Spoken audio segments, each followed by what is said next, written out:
Hi everybody, this is the Math 10C Exponents and Radicals review. This is short answer 28. Express each mixed radical as an equivalent entire radical. Okay, I'm going to break this up into two groups here. I'll do the first column of questions in this video, and I'll do the second column in another video here.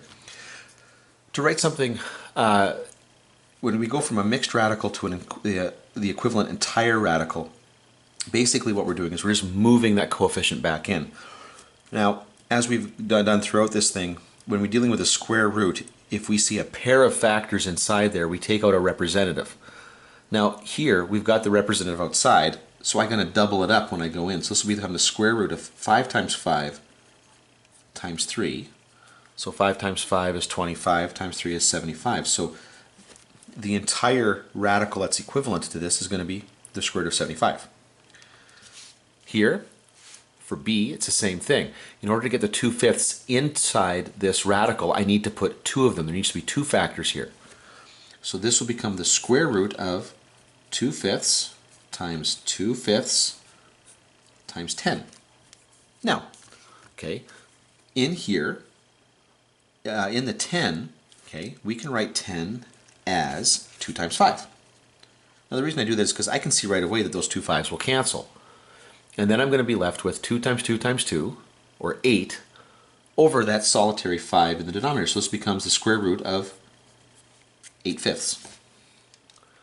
Now, when we deal with cube roots, the index here tells us how many factors we're looking for underneath the radical symbol here. So to get a cube root, to simplify a cube root, I would be looking for triplets.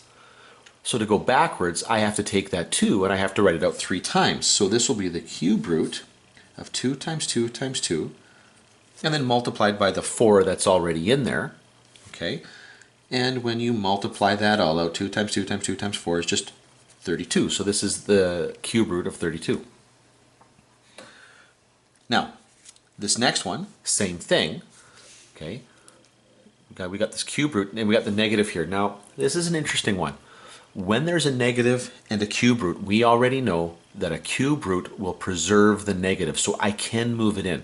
Had this been a square root, though, I couldn't have. The negative would have had to have stayed out front. There's no way I can move that in.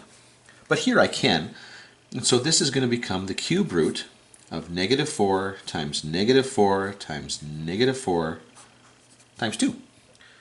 Okay, so now, whoops, sorry. This is going to end up being the cube root of negative, because negative times negative times negative will be negative, that'll be 128. The next one, again, same thing. We just need to move that 5 underneath the cube root, which means we have to have 3 5s in there, times 3. And I just want to make sure that I get this one right, so I'm going to use the calculator. Okay, yeah. 5 times 5 times 5 is 125 times 3. Gets us 375. So that becomes the cube root, ooh, it's at the bottom of the screen, cube root of 375. And now finally in this column here, we're back to a square root. 9 root 15 will end up just being 9 times 9 times 15. And this one, I'm definitely going to go to the calculator, because 81 times 15. And that is going to give me 1215. And there we go. So in the next video, I'll do the remaining 5 questions here.